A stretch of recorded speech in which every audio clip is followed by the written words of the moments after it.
J'avais envie de vous faire quelques petits bruits de main pour vous relaxer, puisque je sais que certains apprécient beaucoup ça.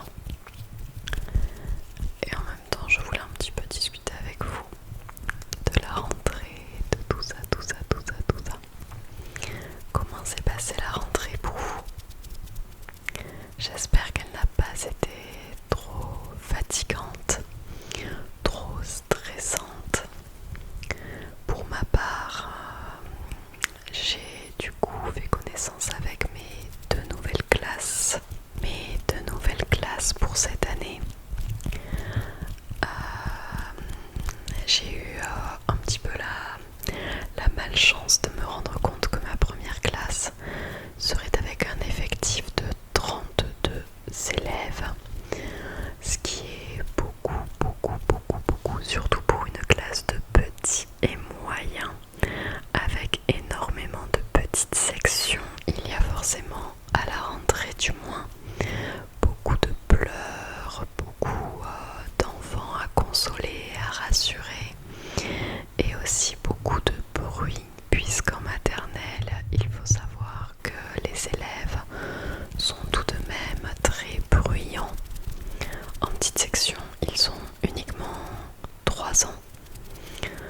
Du coup, forcément, ça fait du bruit. Et ça s'agite partout.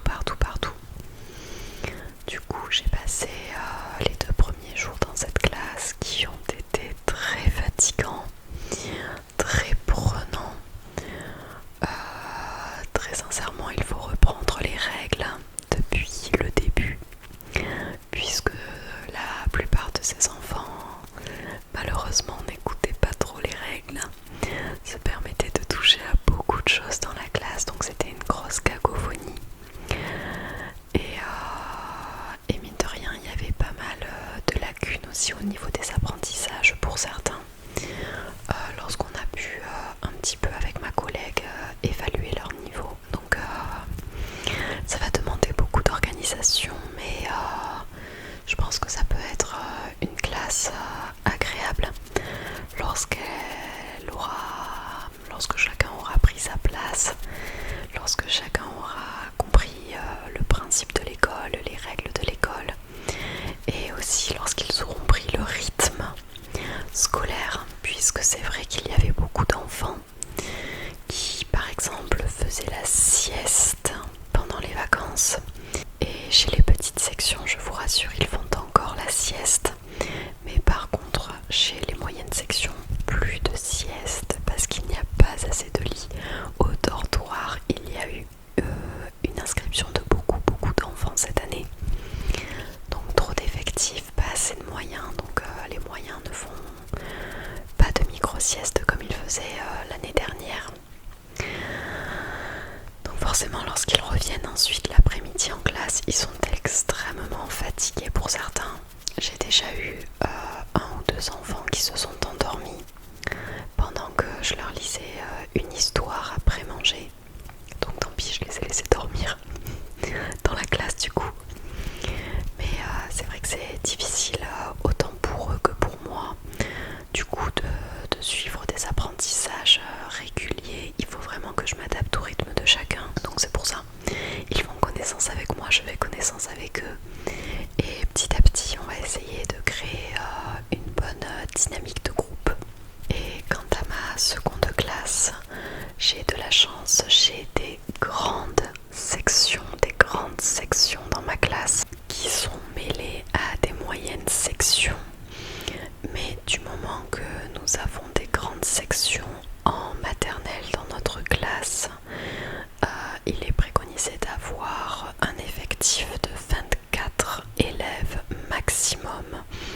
Donc j'ai la chance d'avoir ma seconde classe dans laquelle je suis en fin de semaine, qui est à 24 élèves. Je respire largement mieux en fin de semaine plutôt qu'en début de semaine, puisque les enfants sont plus grands en âge. Personnellement, j'apprécie davantage avoir une classe de grands plutôt que de petites sections. Et puis surtout l'effectif qui joue beaucoup. Et en plus de ça,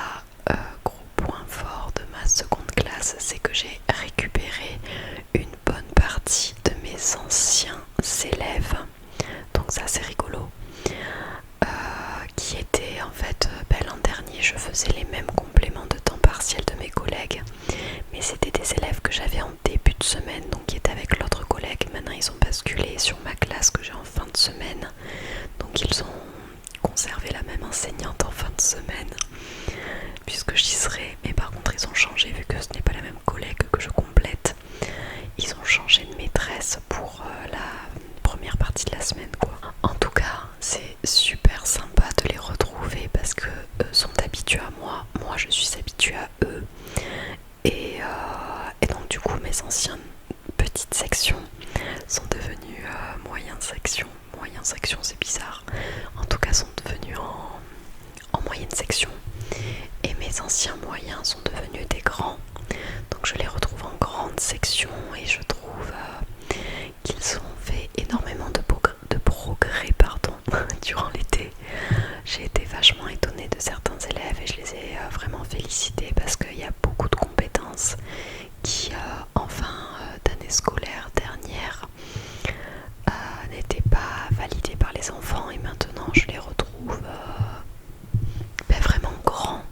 Je sais pas si c'est le fait que l'été soit passé par là, mais je les perçois plus grands dans leur manière d'être, leur manière de me parler. Maintenant ils sont de plus en plus autonomes dans la classe et ça c'est super cool. Ils comprennent ce que j'attends d'eux et voilà, donc c'est cool, c'est sympa. Mais c'est vrai que j'ai quand même pas mal de difficultés avec ma première classe. Donc là je vous tourne la vidéo un dimanche. J'ai vachement plus organisé mes journées puisque maintenant on n'est plus la semaine de la rentrée. J'ai vraiment organisé mes journées avec des activités vraiment minutées, des groupes définis avec des élèves que j'ai placés dans des groupes tels que je les voulais, puisque pendant les 2-3 premiers jours j'ai pu voir un peu selon la personnalité de chacun les élèves à séparer quand forcément il n'y avait pas trop d'affinité, quand je voyais qu'ils s'entendaient pas. Vous savez les petits, c'est particulier quand ils ne s'entendent pas, ça part direct au fight.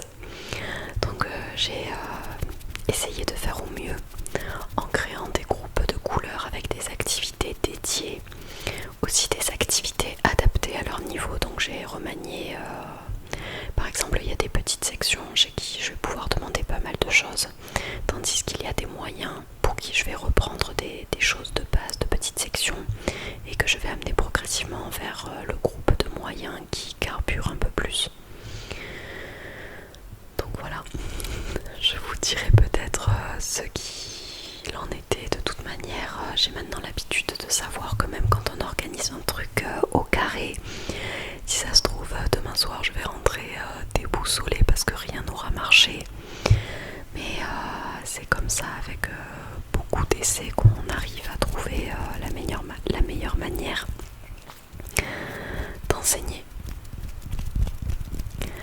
Donc voilà, je vais laisser l'école de côté, je ne suis pas là pour parler uniquement de mon boulot, surtout qu'on est encore dimanche, donc je n'ai pas forcément envie de ne parler que de ça. Je vous avais tourné une vidéo haul déco, donc je sais pas si je l'aurais déjà sortie à ce moment-là ou si je la sortirai juste après cette vidéo là, je ne sais plus. En tout cas il y avait beaucoup de choses que je voulais vous montrer en fait dans un haul classique, notamment beaucoup de choses que j'avais achetées pour l'anniversaire de ma mère, sauf que je n'ai pas eu le temps de tourner de vidéo. L'anniversaire de ma mère est passé, donc forcément tous les cadeaux que j'ai voulu lui offrir, je lui ai donné vu que son anniversaire est passé, donc je n'ai pas pu vous les montrer en vidéo.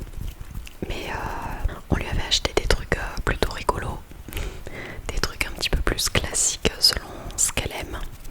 Donc je lui ai acheté d'ailleurs le même stylo que moi, un petit stylo avec une tête de chat.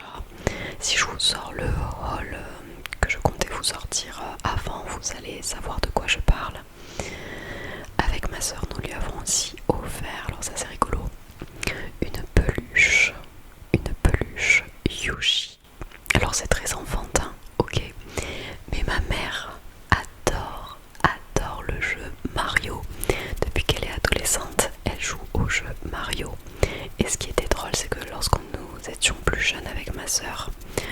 souvent joué sur la Wii et sur la Nintendo au jeu Mario Bros, mais avec ma mère, donc c'était trop drôle. Et c'est vrai qu'elle a une préférence pour le personnage de Yoshi. Du coup, pour la petite blague, on lui a offert une grosse peluche Yoshi qu'elle pourra mettre sur son lit.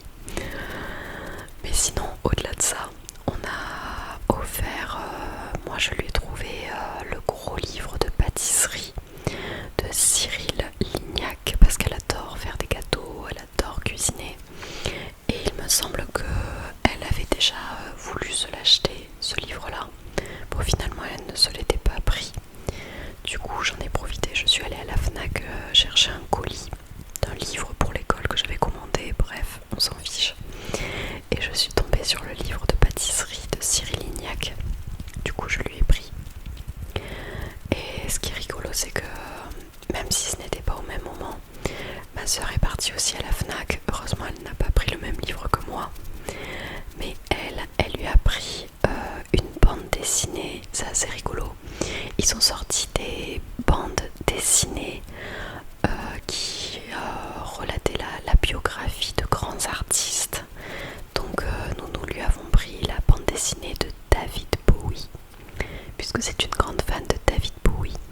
Mais apparemment il y avait Queen, Bob Marley, Alain Bachung, et il y en avait plein d'autres. Mais c'est vrai que David Bowie, elle adore cet artiste. Donc ça convenait très bien. Qu'est-ce qu'on lui a pris d'autre? Aussi, il y avait la braderie de ma ville, en centre-ville. Donc j'en ai profité pour aller y faire un tour et j'ai trouvé dans une petite boutique de bijoux des toutes petites boucles d'oreilles. C'est un petit peu frustrant de ne pas pouvoir vous montrer tout ce que j'avais acheté, mais des petites boucles d'oreilles avec une tige dorée qui tenait une pierre naturelle, une pierre verte qui avait des reflets bleus au soleil. Donc je ne pourrais pas vous dire le nom de la pierre, je ne sais pas du tout comment elle s'appelle. Mais par contre je l'ai trouvée super jolie, super sympa. Du coup je lui ai prise. Je lui ai pris ces boucles d'oreilles là. Et je suis en train de réfléchir, qu'est-ce que j'ai pris d'autre? Ah oui, quelque chose de drôle aussi. Je suis allée chez Emma, H-E-M-A, l'enseigne Emma. Et je lui ai acheté un énorme ballon d'anniversaire en forme de chien qui avait un petit chapeau d'anniversaire, un dalmatien mignon, parce qu'elle adore les chiens, même si nous n'avons pas de chien. Elle adore les chiens, donc je lui ai pris ce gros ballon que je lui ai gonflé le jour de son anniversaire, que j'avais caché chez elle, en forme de chien. Du coup, un gros ballon en forme de chien. Et je lui ai aussi pris une carte de vœux, pareil avec un chien que j'ai trouvé aussi chez Emma, pour lui écrire un petit mot. Et qu'est-ce que nous lui avons offert d'autre? Je réfléchis. Si elle a eu aussi un autre cadeau, c'était un tout petit chien, un corgi.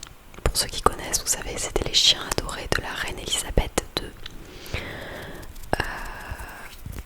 Et c'est un petit corgi solaire, vous savez, les petits personnages que vous mettez au soleil, ils font ça avec la tête. Ils balancent la tête de haut en bas et je trouvais ça trop rigolo. Donc elle a eu ça aussi parce qu'elle adore les corgis. Et je réfléchis, mais je ne sais pas quoi d'autre. Bon, peut-être que ça me reviendra, mais en tout cas, on lui a offert tout ce panel de petits cadeaux.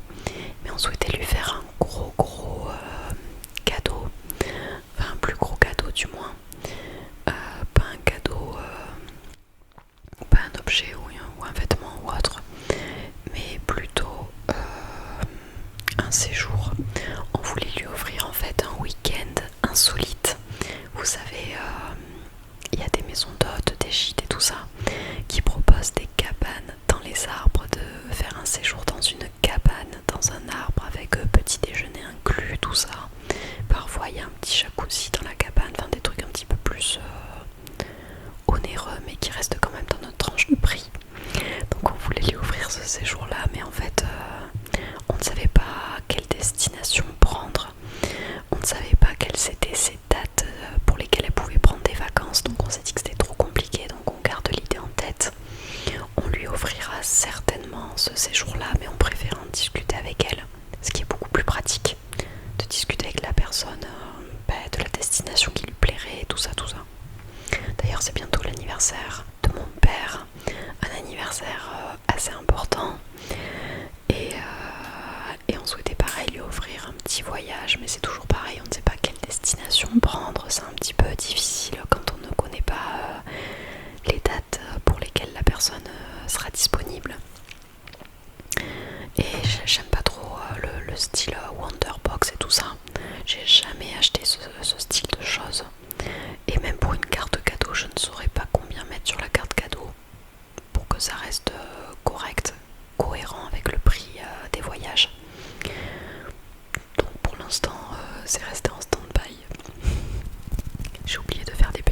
Il y avait notamment les artistes M, Mathieu Chédid, M83. Il y avait La Femme. Moi j'écoute un petit peu les musiques du groupe La Femme. Il y avait SCH. Qu'est-ce qu'il y avait d'autre? Il y avait un groupe techno, Moderate. Je crois que ça se dit comme ça, Moderate. Qu'est-ce qu'il y avait d'autre? Il n'y avait pas forcément trop de personnes que je connaissais ensuite, donc je pourrais pas vous redire les artistes. Après il n'y avait pas forcément d'autres artistes qui m'intéressaient les autres jours, donc on a préféré y aller uniquement le dimanche soir. C'était bien sympa, on a adoré le concert de M, enfin tous les concerts en général. Ensuite la musique de M83, j'adore M83, mais c'est pas forcément une musique trop de festival, donc c'était très relax, détente. Mais je ne sais pas si vous l'avez vu, moi je l'ai regardé en tout cas, mais j'ai regardé la série Versailles. J'étais fan de la série Versailles à l'époque, et la musique qu'on entend dans le générique de la série est une musique de M83 et j'adore cette musique, donc j'ai trop kiffé l'écouter. Après il y avait d'autres musiques que vous connaissez certainement de M83, Midnight City. Qu'est-ce qu'il y avait d'autre? Midnight City. Mais ouais, c'était vraiment sympa. Le concert de M aussi, c'était super cool parce qu'il est venu dans la fosse un petit peu pour faire participer les gens qui étaient présents. On a vu forcément aussi le concert de SCH. Je vous avoue que moi j'écoute pas trop SCH, mais mon mec et ma soeur étaient à fond. à fond. Qu'est-ce qu'il y avait d'autre? Je pourrais pas trop vous dire qui est-ce qu'il y avait d'autre, parce que après moi je suis allée écouter La Femme, mais c'était dans les premiers concerts, vous savez, quand les artistes